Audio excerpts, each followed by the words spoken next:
గెలుపు ఎప్పుడు న్యాయం వైపే ఉంటుంది. మారండి, మరో జన్మలో అయినా మంచి బుద్ధి వస్తుంది.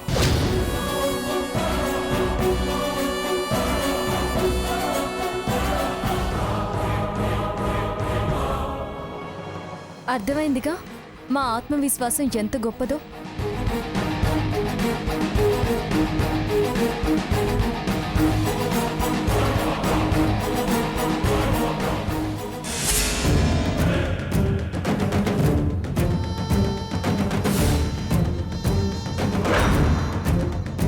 ఏ స్వర్ణ,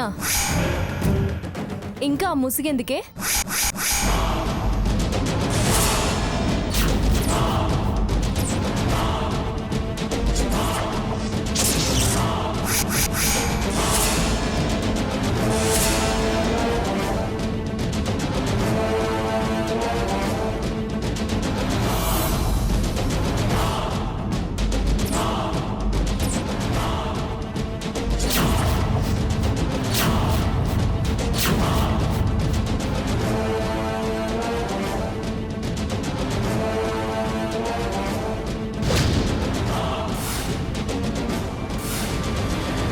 ఇంకా నీకు బుద్ధి రాలేదే?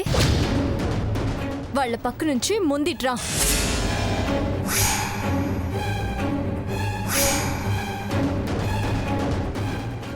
ఎరా, దొంగ దెబ్బ తీయాలని చూస్తారా?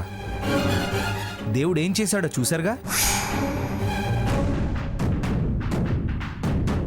ఏంట్రా ఇంకా చూస్తున్నావు? మన రఘురాం బాబుని ఓడించాలని చూశారు. మనం తలో చేయి వేస్తే ఆ తర్వాత ఈ నలుగురిని 16 మంది మోసుకెళ్తారు.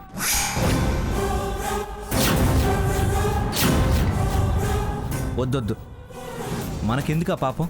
వాళ్ళ పాపానికి ఆ దేవుడే వాళ్ళకి శిక్ష విధిస్తాడు. అన్నలాగే అంటాడు కానీ మీరు వెళ్ళి రంగులు పూయండి. వెళ్ళండి అమ్మా, వెళ్ళి పూయండి.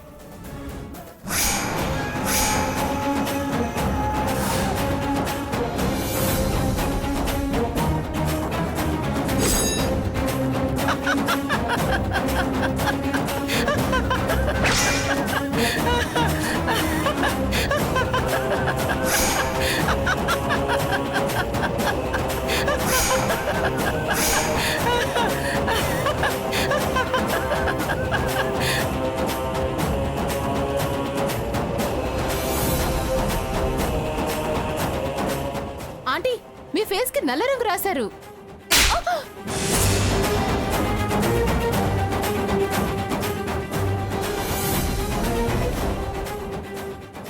నా ఒక్కదాని ముఖానికే కాదు, మనందరి ముఖాలకి రాశారు.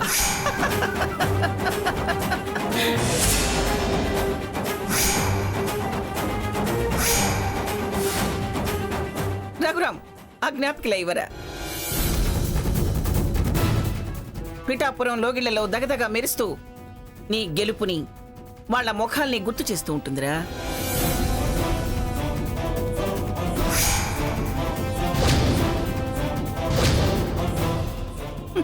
ఈ పాడు ముఖాల్ని చూస్తుంటే ఎంత నవ్వొస్తుందిరా. మంచి ప్రాయశ్చిత్తం చేశారు.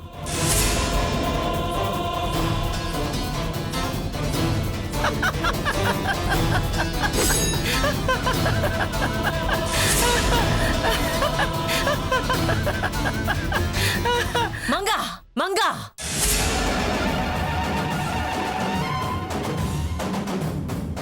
మరి అంత పగలబడి నవ్వకో. ఆ తర్వాత పశ్చాత్తాపడాల్సి వస్తుంది. పశ్చాత్తాపమా? నేనా? ఇంత జరిగినా ఇంకా పశ్చాత్తాపం లేని నీ బతుక్కి నేను పశ్చాత్తాపం పడేలా చేసేంత శక్తి ఉందా నీకు?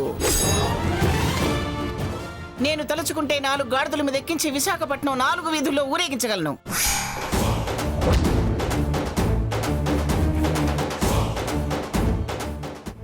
నన్ను పశ్చాత్తాపం పడేలా చేస్తుందట పశ్చాత్తాపం. మంగా, ఏయ్ ఓవే, పద రఘురాం. రఘురాం రారా, ఇంటి దగ్గర దింపెడతాం. వద్దులే తాతయ్య, మేం వీళ్ళతోనే వస్తాం. కాలు నొప్పిగా ఉంది కదరా, పద వెళదాం. నొప్పి మర్చిపోయాను నానమ్మ, ఈ జనంతోనే వెళ్తాను. వినవే, విను.